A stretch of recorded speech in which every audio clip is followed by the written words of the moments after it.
오늘 본문의 말씀을 가지고 경건한 백부장 고넬료라는 제목으로 함께 말씀을 나누도록 하겠습니다. 우리 옆에 계신 분들에게 오늘 이렇게 인사했으면 좋겠는데요. 경건한 삶을 살아갑시다. 경건한 삶을 살아갑시다. 여러분 정말로 경건한 삶을 살아갈 수 있는 여러분들이 되셨으면 좋겠습니다. 여러분 그래도 건강해 보이시네요. 경건한 삶을 살고 계셔서 하나님의 건강을 책임져 주셨으리라 믿습니다. 최근에 이제 장례가 여러 번 났는데요. 날씨가 너무 덥다 보니까 또 이렇게 장례도 나는 게 아닐까 싶어요. 그래서 여러분들이 건강 잘 돌보시고 또 건강 잘 유의하셨으면 좋겠습니다. 그래서 찌는 듯한 이 무더위 속에서 그래도 감사한 것을 이렇게 교회 나와서 예배 드릴 수 있는 것, 또 이렇게 함께 하나님을 높일 수 있다라는 것, 또 찬양할 수 있다라는 것 얼마나 감사한지 모르겠습니다. 여전히 덥긴 한데요. 새벽에 이제 나올 때 보니까 찬바람이 조금씩 불기 시작했어요. 온도도 조금 이제 지난주에 막 30도 막 이러더니 그래도 26도, 7도 여기서 8도 여기서 왔다 갔다 하더라고요. 그래서 아마 다음 주가 지나면 더위도 한풀 꺾이지 않겠나. 그래서 다음 수요 예배 설교할 때는 정말 날씨가 이제 시원해졌습니다. 이런 얘기를 제가 좀 할 수 있었으면 좋겠습니다. 그래서 하나님께서 날씨를 좀 선선하게 해주셔가지고 설교할 때 이 날씨가 너무 좋죠. 이제 이렇게 서두에 시작할 수 있으면 참 감사하겠다라는 상상을 좀 해봤습니다. 근데 얼마 안 남았어요. 한 2주, 2주나 한 3주 정도만 잘 견디시면, 길게 잡으면 3주고요. 한 2주만 견디시면, 아니 어쩌면 한 주 정도만 견디시면 시원해질지도 모릅니다. 여러분 기도 많이 하셔서 날씨가 아주 시원한 날씨로 바뀌면 참 좋겠습니다. 지난 사도행전 설교들을 좀 되돌아보면 성령이 임하시고 이 성령이 임재하신 이후에 예루살렘과 온 유대와 또 사마리아와 땅끝까지 이르러 증인이 되리라 말씀하신 그 하나님의 말씀대로 복음이 이제 이 유대 땅에 머물러 있지 않고요. 이 복음이 점점 이 땅끝으로 흘러가는 그 이방인들에게로 하나님의 말씀이 복음이 흘러가는 것을 이제 우리가 좀 보게 됩니다. 그래서 오늘 본문이 10장 이후부터는요. 유대인 중심으로 있었던 이 복음의 이 전파의 모습들이 본격적으로 이방인 쪽으로 향해서 나아가는 것을 우리가 좀 살펴보게 됩니다. 대전환이 이루어지는 사건이 기록되는데요. 특별히 지난 몇 주 동안 살펴보았던 이 사도행전 9장의 내용들을 보게 되면요. 이 바울의 회심 나타났고요. 그리고 바울의 회심 이후에 베드로의 순회 전도사역. 그래서 베드로가 다니면서 하나님의 복음을 전하고 그래서 이방인들의 삶이 변화되어지고 예수 그리스도께 돌아오는 놀라운 기적의 역사가 일어나기 시작하는 것을 우리가 보았습니다. 그래서 이렇게 이방 선교의 기초 작업들이 이루어지면서 이제 이방인의 이 고넬료라는 이 사람이 회심 사건을 통해서 이제 사도 바울을 통해 이 복음의 사역이 이제 이방으로 완전히 전환되어지는 그 계기가 바로 이 고넬료 사건을 통해서 발판이 마련되는 것을 우리가 보게 됩니다. 그래서 오늘 본문의 내용을 좀 우리가 살펴보게 되면요. 가이사랴의 로마 백부장인 고넬료에 대해서 말씀합니다. 근데 그가 환상을 보게 되었고요. 환상 가운데 하나님께서 말씀하십니다. 그래서 하나님의 사자가 천사를 통해서 지시하는 대로 요바로 내려가서 베드로를 청해서 데려와서 말씀을 들으라라는 이 환상 가운데 말씀을 주셨고요. 그래서 베드로를 초청하기 위해서 하인들을 보내는 장면이 오늘 본문의 주요 내용이 되겠습니다. 그렇다면 오늘 본문을 통해서 하나님께서 우리들에게 교훈하고자 하시는 것이 무엇인지 좀 같이 살펴보는 시간을 갖도록 하겠습니다. 오늘 본문 1절과 2절을 보면 이렇게 말씀을 시작합니다. 우리 1절과 2절을 같이 한번 읽어보도록 하겠습니다. 가이사랴에 고넬료라 하는 사람이 있으니 이달리아데라 하는 군대의 백부장이라. 그가 경건하여 온 집으로 더불어 하나님을 경외하며 백성을 많이 구제하고 하나님께 항상 기도하더니. 아멘. 자, 고넬료에 대한 이력과 그가 어떤 사람이었는지에 대한 소개가 1절과 2절에 나타나 있습니다. 고넬료가 있던 이 가이사랴는 해변에 있는 도시였어요. 그러니까 우리나라로 하면 뭐 강원도나 아니면 뭐 부산이나 뭐 이렇게 옆에 해변을 끼고 있는 그런 도시인데요. 이 요빠에서부터 북쪽으로 한 50km 정도 떨어져 있는 지역이었습니다. 근데 그 도시에 여러분이 아시는 것처럼 로마의 통치 아래 이 이스라엘이 있었다라는 건 아실 거예요. 근데 이 로마의 통치 아래 있는 그 상황에서 이 이달리아라고 하는 이 특별 부대가 이 가이사랴라고 하는 이 지역에 있었다라는 거예요. 이 부대가 한 1000명 정도가 주둔해 있었는데요. 그러니까 쉽게 말하면 우리나라 지금 뭐 주한미군이 이렇게 주둔해 있는 것처럼 물론 우리나라가 뭐 이렇게 뭐 미국의 통치를 받는 게 아니지만 어쨌든 그 당시에 로마의 통치를 받던 이스라엘에 이 군대를 주둔해 놓았는데 한 1000여 명이 되는 이 군대의 이 특별 부대가 주둔해 있었다라는 사실입니다. 근데 그 부대에서 고넬료가 어떤 역할을 하고 있었느냐? 바로 백부장이라고 말씀합니다. 이 백부장은 100명 정도의 부하를 거느린 장군이에요. 그래서 어떻게 보면은 한 중대장 정도, 우리나라로 이야기하면 중대장 정도, 대대장 하기에는 조금 인원이 적고요. 중대장 정도 하는 할 수 있는 그 정도의 인원을 통솔하는 직책입니다. 근데 백부장은 아무나 그 당시 세우지 않았고요. 실전 경험이 풍부하고 전쟁에서 이렇게 매우 뛰어난 그런 사람들을 백부장으로 그 당시에 세웠다라고 합니다. 그래서 엄격한 사람들이었고요. 또 그 백부장 출신들의 사람들이 군대 쪽에서는 진급이 상당히 빠른, 그러니까 오늘날 우리나라로 말하면 뭐 육사를 나온 사람들이라고 이야기할 수 있을 정도로 이렇게 그 지휘관으로 아주 사람들에게 총망받는 자리가 바로 이 백부장의 자리였습니다. 일반적으로 이 로마 군대 장교들은요, 다른 나라에 대해서 상당히 배타적이었습니다. 그런데 이 고넬료는 유대 종교를 받아들이게 됩니다. 그 유대교를 믿게 되었고, 유대교의 중심이신 하나님을 그가 믿기 시작했다라는 거예요. 그리고 이후에는 예수 그리스도를 영접하게 되고 그리스도인으로 이렇게 거듭나게 되는 것을 볼 수 있습니다. 그래서 아주 보기가 드문 그런 인물이라고 우리가 생각해 보게 되면 딱 맞는다라는 거예요. 여러분, 그런 고넬료가 어떤 사람이라고 지금 말씀합니까? 경건하여서 온 집으로 더불어 하나님을 경외하였다라고 말씀하고 있습니다. 또 두 번째는 백성들을 많이 구제했다라고 말씀하고 있고요. 또 세 번째는 하나님께 항상 기도하였다라고 이렇게 말씀하고 있습니다. 그래서 이 고넬료의 경건함에 대해서 세 가지 실예를 지금 오늘 본문이 들고 있는데요. 먼저 첫 번째 말씀드린 것처럼 자신뿐만 아니라 온 집으로 하여금 온 집으로 더불어서 하나님을 경외할 수 있도록, 하나님을 경외하도록 이끌어낸 그런 사람이었다라고 말씀합니다. 자, 여기서 경외하다라는 이 단어는요, 두려워하다, 여러분이 아는 것처럼 경외하다라는 그런 의미를 가지고 있습니다. 포베오마이라는 단어가 쓰였는데요. 근데 이 단어가 제가 자주 한 번씩 말씀드린 것처럼 현재 분사로 쓰여 있어요. 그러니까 현재 분사는 뭐냐면 지금 계속 진행되어져 가고 있는 그 상태를 말할 때 현재 분사를 사용합니다. 그럼 여러분 뭐죠? 하나님을 지금 이 가족들을 이끌어서 경외하게 하면서 지금 뭐 하고 있어요? 하나님을 현재도 경외하고 있는 사람이라는 거죠.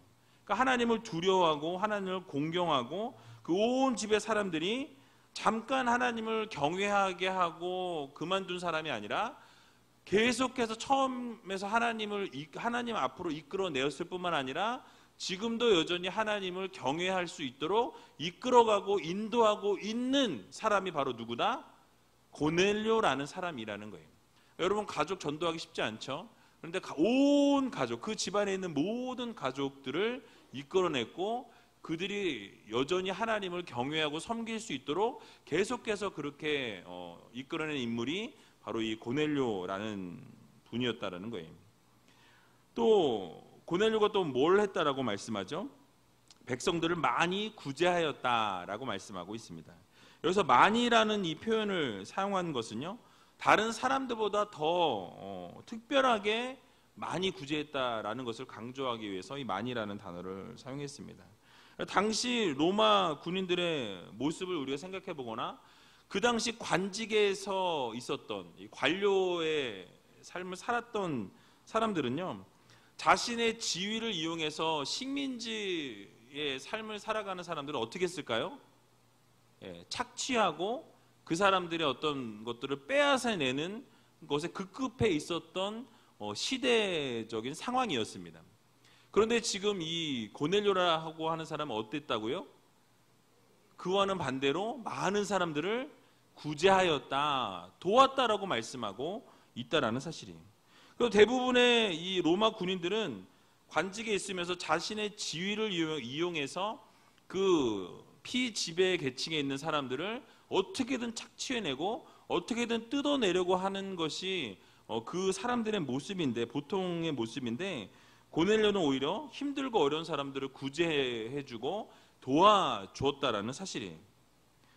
근데 거기서 멈추지 아니하고 그는 항상 하나님께 기도했다라고 말씀합니다. 뭐 했다고요? 기도했다. 하나님 앞에 구했다라는 거예요. 간구하고 간청했다라는 의미의 데오마이라는 단어를 사용합니다. 근데 이 단어 역시도 앞에 있는 하나님을 경외하다라고 쓰여진 단어와 동일하게 현재 분사를 사용하고 있어요. 여러분, 현재 분사를 사용했다 그러면 뭐라고요? 지금 현재 진행형이에요. 그럼 지금 기도를 한번 하고 끝낸 거예요? 아니면 기도를 지금 계속 하고 있는 중이에요? 계속 기도를 하고 있는 중이라는 거예요.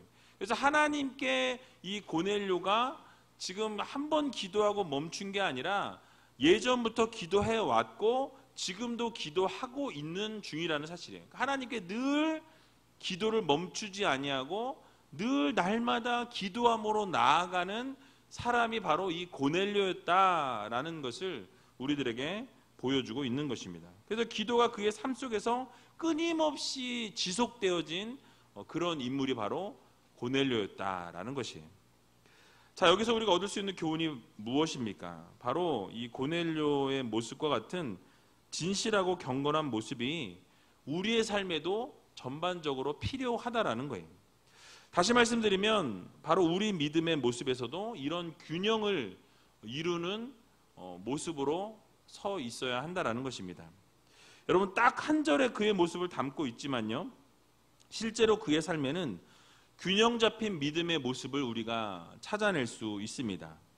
자세히 살펴보면요, 온 집으로 더불어 하나님을 경외하였다라는 것은요, 혼자만 믿은 게 아니라는 거예요. 바로 온 가족들을 하나님 앞으로 이끌어냈다라는 말씀입니다.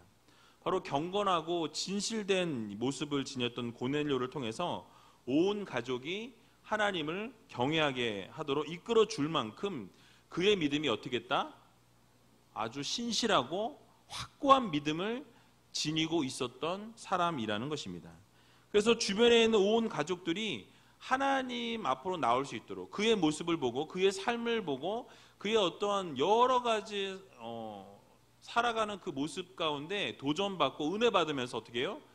같이 그 온 가족이 나도 정말 네가 믿는 예수 믿고 싶다. 같이 딸려 나와서 함께 예배하고 기도하고 말씀 가운데 나가게 하는 그런 놀라운 은혜의 사람이었다라는 사실이에요. 여러분, 주변에 있는 또 사람들을 돌아보고 구제했다라고 말씀을 드렸습니다. 그 당시 어려운 사람들이 참 많았죠. 근데 그들을 모른 척하지 아니하고요, 필요한 것을 계속해서 공급해 주는 이 돕는 손길을 펼쳤다라는 것입니다. 여러분, 사실 믿음이 있노라 하면서 행함이 받쳐주지 못하는 그런 반쪽짜리 믿음을 가진 사람들이 오늘날 많이 있는 것을 보게 됩니다. 내가 믿음이 있노라고 이야기하지만 행함이 없는 믿음은 무슨 믿음이다? 죽은 믿음이라고 야고보 기자는 말씀하고 있다라는 사실이에요. 그러나 고넬료는요, 진정한 믿음의 소유자였습니다. 그래서 잠언 11장 25절을 보게 되면요, 이렇게 말씀합니다. 구제를 좋아하는 자는 풍족하여질 것이요 남을 윤택하게 하는 자는 윤택하여 지리라 라고 말씀합니다. 무슨 말씀입니까? 그러니까 구제를 좋아하게 되면 남을 돕고 계속해서 이렇게 살펴주고 도와주고 하다 보면 하나님께서 그를 그냥 두지 아니하시고 풍족하게 하신다라는 거예요. 또 남을 윤택하게 해주고 남을 이렇게 챙겨주고 그 삶을 도와주게 되면 하나님께서도 그의 삶을 윤택하게 해주시고 그의 삶이 완전히 회복되도록 이끌어 주신다라고 말씀하고 있는 것입니다. 또 신명기 15장 10절을 보게 되면요, 너는 반드시 그에게 구제할 것이요 구제할 때에는 아끼는 마음을 품지 말 것이니라. 이로 인하여 내 하나님 여호와께서 내 범사와 내 손으로 하는 바에 내게 복을 주시리라 라고 말씀합니다. 그러니까 결국 무슨 말씀이에요? 구제를 하고 남을 도우면 하나님께서 어떻게 하신다고요? 복을 주신다라고 말씀하고 있어요. 그러니까 너의 배만 채우지 말고 남을 도우라는 거예요. 남에게 관심을 가지고 힘든 자들을 도와주면 하나님께서 너희에게 놀라운 복으로 함께 하시겠다라는 말씀입니다. 아마도 이 고넬료가 아까 잠깐 말씀드린 것처럼 유대교에 심취해 있었던, 하나님을 경외했던 사람이라고 말씀드렸습니다. 그러다 보니까 어떻게 할까요? 구약 말씀에 아마 그가 아주 구약 말씀에 잘 알았을 거라고 생각합니다. 그래서 하나님을 잘 섬겼기 때문에 그래서 그가 피집의 민족이었던 이스라엘 백성임에도 불구하고 그들을 구제하고 섬기고 이 말씀 그대로 순종하는 삶을 살았을 것이라고 저는 생각합니다. 그래서 이스라엘 사람들을 향해서 착취하고 괴롭히는 다른 군인들과 다른 사람들의 모습 그대로 살아가는 고넬료가 아니라 바로 하나님이 구제하고 섬기고 그들을 도와줄 때 그들의 삶을 윤택해 하시고 복을 주신다라는 이 하나님의 말씀을 그가 이미 알고 어떻게 하는 거예요? 그 말씀대로 살아가기 위해서 반쪽짜리 신앙이 아니라 그 믿음과 행함이 동일하게 움직이는 삶을 가진 고넬료가 되었다라는 사실이에요. 말씀대로 순종하고 백성들을 구제하는 것을 기쁨으로 여기고 그 삶을 하나님께 온전히 올려드렸다라는 사실입니다. 여러분, 뿐만 아니라 이 고넬료는요, 영성의 밸런스를 맞출 줄 아는 믿음의 사람이었어요. 앞에서도 잠깐 언급을 드린 것처럼 그가 어떤 사람이었다고요? 뭐 하는 사람? 기도하는 사람이었다고 말씀드렸습니다. 그러니까 그의 삶이 기도였고요, 기도가 삶이었다라는 거예요. 그래서 어디를 가든지 늘 기도하고 하나님 앞에 간구하고 간절히 구하는 그런 모습을 지닌 사람이었다라는 사실입니다. 그래서 여러분, 종합해 보면은 위로는 하나님을 경외하는 사람이었어요. 그 옆으로는 힘들고 어려운 사람을 구제하고 도와주고 또 주변 사람들을 돌아보고 자신의 내면은 어떻게 해요? 기도와 말씀으로 늘 충만히 채우며 살아가는 그런 사람이었다라는 사실이에요. 여러분, 어떻습니까? 이런 삶을 살고 싶지 않으세요? 우리는 그렇게 살아가야 합니다. 하나님께서 원하시는 것은 그거예요. 위로는 하나님을 두려워하고 하나님을 경외하고 하나님을 공경하고 하나님을 바라보는 믿음을 가지고 옆으로는 구제하고 힘든 분들을 돌아보고 같이 품어주고 안아주는, 또 내 내면을 또 다스릴 수 있는 그런 믿음의 백성들이 되기를 하나님이 원하신다라는 사실이에요. 여러분, 그렇습니다. 만약 고넬료가 구제하는 것에만 집중하고 자신의 영성에 만약에 관심이 없었다라고 한다면 여러분, 그 구제는요 오래가지 못했을 것입니다. 구제하다 보면 지칠 수 있어요. 또 실족하는 일이 생길 수 있습니다. 또 구제하다 보면 다른 사람과 부딪힐 수 있는 상황도 연출이 되어진다라는 거예요. 그런데 고넬료는 자신을 위한 이 영적인 채움, 이 기도를 통해서 끊임없는 말씀과 기도를 통해서 그는 하나님께 기도하고 하나님을 바라봄으로 자신의 영성을 유지했던 그런 인물이었다라는 것입니다. 여러분, 예수님께서도 어떻게 하셨죠?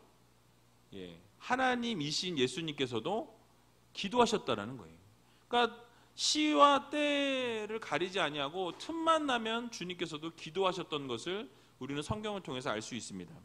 누가복음 6장 12절도 보게 되니까 예수께서 기도하시러 산으로 가서 밤이 맞도록 하나님께 기도하시고 라고 말씀합니다. 그러니까 하나님께 늘 기도하고 또 틈이 나면 한적한 곳을 찾아서 기도하셨던 분이 누구세요? 우리 주님이시라는 사실이에요.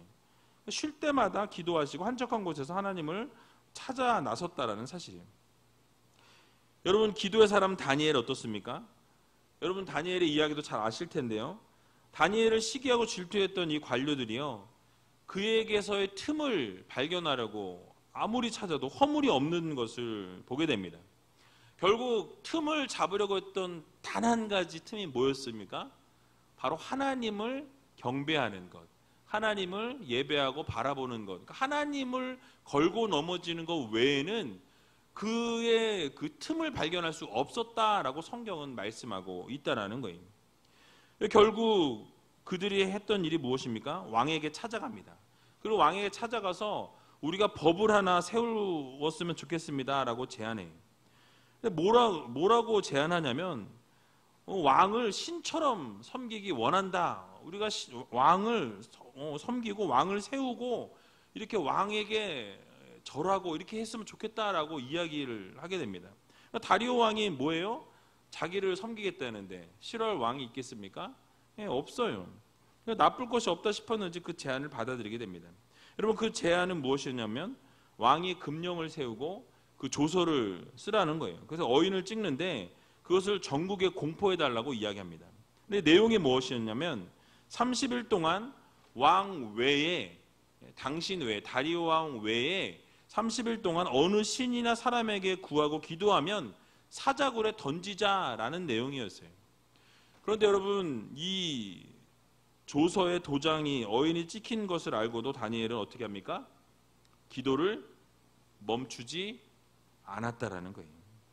여러분, 다니엘서 6장 12절을 보게 되니까 다니엘이 이 조서에 어인이 찍힌 것을 알고도 자기 집에 돌아가서는 그 방에 예루살렘으로 향하여 열린 창에서 전에 행하던 대로 하루 3번씩 무릎을 꿇고 기도하며 그 하나님께 감사하였더라 라고 말씀합니다. 여러분, 뭐예요? 다니엘은 지금 내가 여기서 기도하면 사자굴에 들어가는 것을 알았어요? 몰랐어요? 알고 있었습니다. 내가 하나님 앞에 기도하면 내가 사자굴에 분명히 들어갈 거다. 이들이 분명히 나를 올무로 빠뜨리게 하기 위해서, 넘어뜨리기 위해서 이것을 제안했구나라는 것을 알고 있었다라는 거예요. 그런데 어떻게 합니까?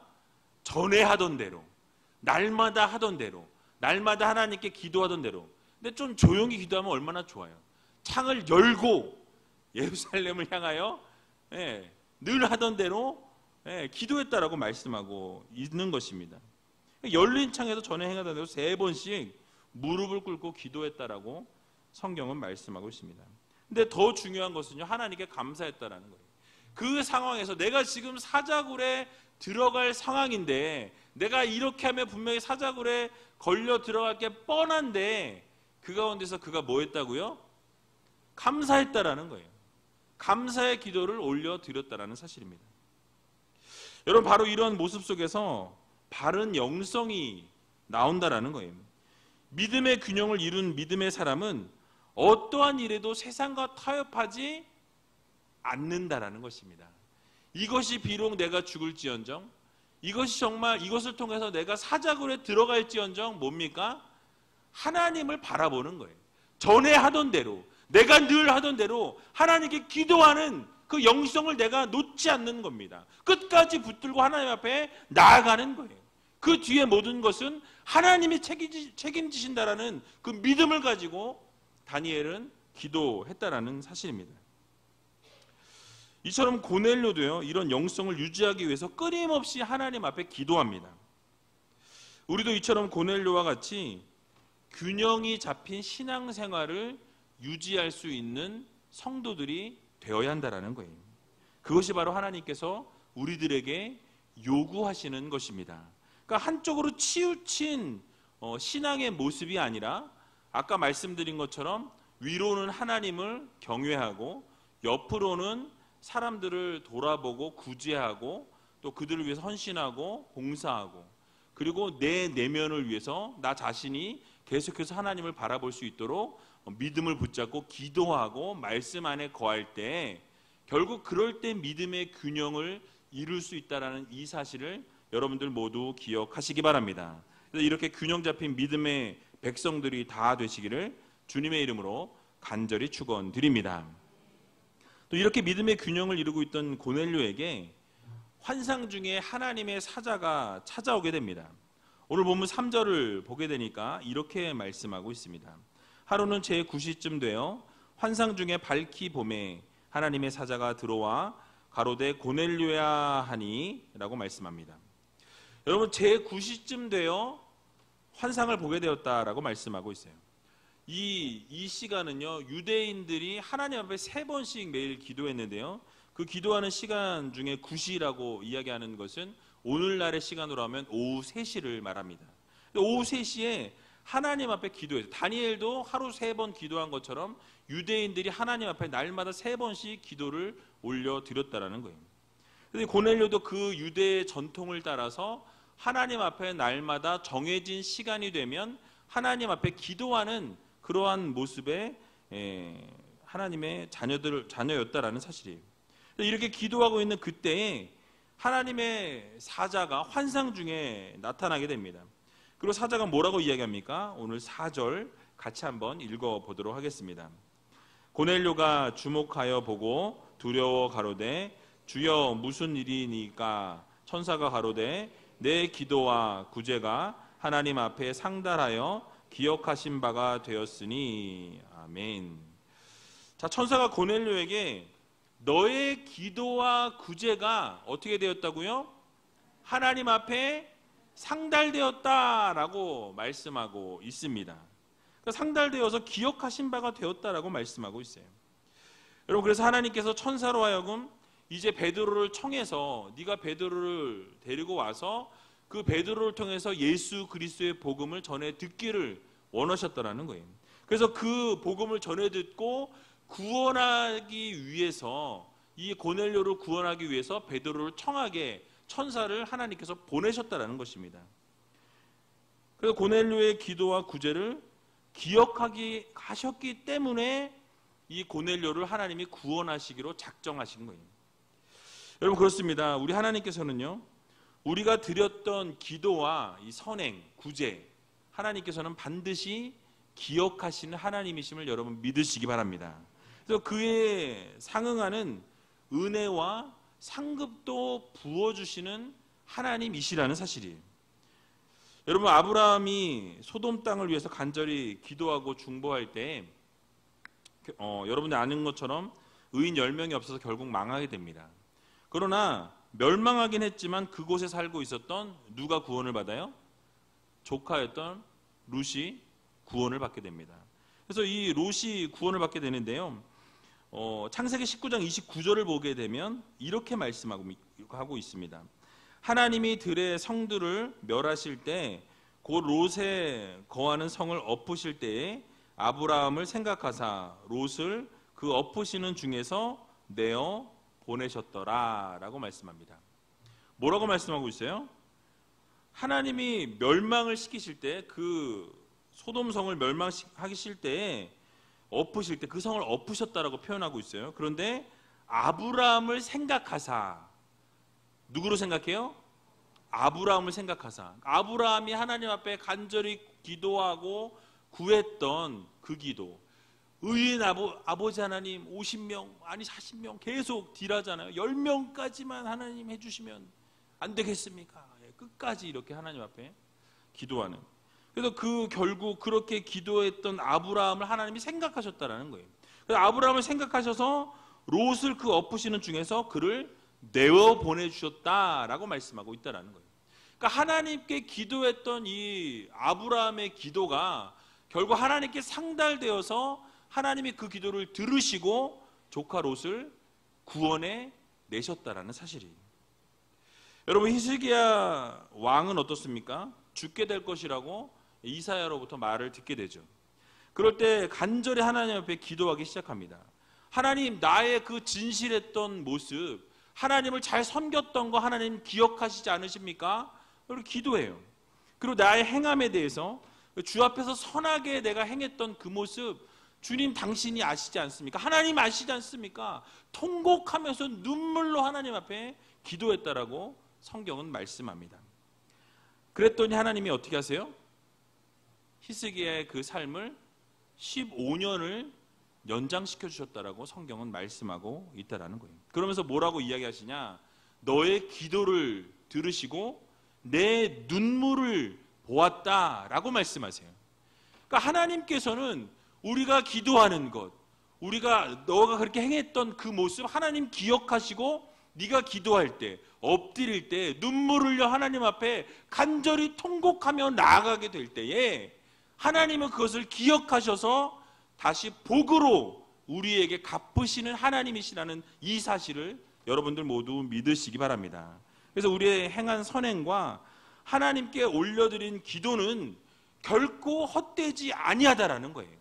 여러분들이 기도하는 거 그냥 스쳐 지나가는 것 같으나 또 때로는 우리가 기도하고 잊어버릴 때도 있지만 하나님께서는 그 기도를 잊지 않으시고 기억하셨다가 그때에 맞게 하나님이 움직이셔서 가장 선한 것으로, 가장 좋은 것으로, 하나님 기뻐하시는 것으로 채워주시는 놀라우신 하나님이시라는 이 사실을 여러분들 모두 기억하셔서 날마다 하나님 앞에 기도하고 아름다운 선행을 또 구제를 하나님이 기뻐하시는 일들을 감당하며 나아가는 저와 여러분들이 다 되시기를 주님의 이름으로 간절히 축원드립니다. 마지막으로 5절과 6절 같이 읽어보도록 하겠습니다. 5절과 6절입니다. 내가 지금 사람들을 요빠에 보내어 베드로라 하는 시몬을 청하라. 저는 피장 시몬의 집에 우거하니 그 집은 해변에 있느니라 하더라. 아멘. 자, 하나님께서 천사를 통해서 요빠에 있는 베드로를 청하라 라고 명령하셨습니다. 그런데 그 명령하시면서 뭐라고 말씀하세요? 지금 시몬의 집에 베드로가 우거하고 있다. 그런데 그 집은 어디에 있어요? 해변에 있다라고 말씀하세요. 하나님이 GPS를 가지고 계시는 거예요. 그래가지고 어디에 있는지 착 찍어가지고 여기로 가서 여기 가면 여기에 있어. 하나님이 아주 정확하게 위치를 말씀해 주시는 것을 볼 수 있다라는 거예요. 여러분, 여기서 한 가지 깨달을 수 있는 것이 무엇입니까? 하나님의 계시는, 하나님의 말씀은 언제나 명확하다라는 거예요. 정확한 하나님의 말씀이라는 것입니다. 1.1획도 틀리지 않은 하나님의 말씀이라는 사실이에요. 그래서 이 하나님의 말씀은요, 정확하고 명확하고 확실하게 우리 가운데 전달되어 진다라는 사실을 여러분 모두 믿으시기 바랍니다. 그래서 1.1획도 틀림이 없는 하나님의 말씀은요, 언제나 쉽고 정확하고 명확하게 밝히 드러난다라는 거예요. 그래서 예수 그리스도의 이 복음은요, 여러분 어린아이들도 듣고 복음을 받아들이고 구원을 받는다라는 거예요. 쉽기 때문에 어린아이들이 들을 수 있고 이해할 수 있다라는 거예요. 예수 그리스도의 십자가를 믿게 되면 구원받는다. 예수 그리스도를 통하지 않고는 아버지께로 나갈 자가 없다. 이 아이들도 그냥 듣고 이해가 가능한 하나님의 명확하고 쉬운 말씀이라는 거예요. 그러니까 하나님의 말씀은 언제나 쉽고 명확하고 정확하고 1.1획도 틀림이 없는 하나님의 말씀임을 여러분 모두 믿으시기 바랍니다. 그래서 신명기 30장 11절을 보게 되니까요, 내가 오늘날 내게 명한 이 명령은 내게 어려운 것도 아니요 먼 것도 아니라 라고 말씀하십니다. 바로 하나님의 말씀은 뭐예요? 쉽다라는 거예요. 누구나 들으면 이해할 수 있는, 또 하나님이 우리에게 지성과 이성을 허락해 주셔서 그 말씀을 듣게 되면 깨달아 알 수 있도록 허락해 주시는 지혜를 주신다라는 거예요. 또 우리가 하나님이 지혜를 주시면 오늘 읽었던 말씀 다음에 들으면 또 다시 읽으면 또 다른 말씀에서 은혜 받고 또 다른 말씀에서 도전받게 하시는 놀라운 기적을 우리가 맛보게 된다라는 것입니다.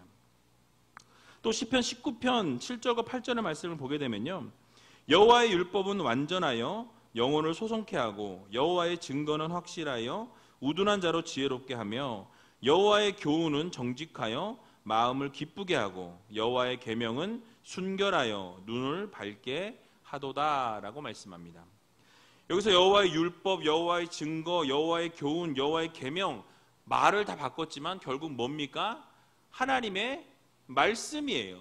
하나님의 말씀은 정확하다라는 거예요. 하나님의 말씀은 완전하다는 것입니다. 하나님의 말씀은 확실하다는 거예요. 정직하고 순결한 하나님의 말씀이다라는 것을 우리들에게 교훈하고 있는 것입니다.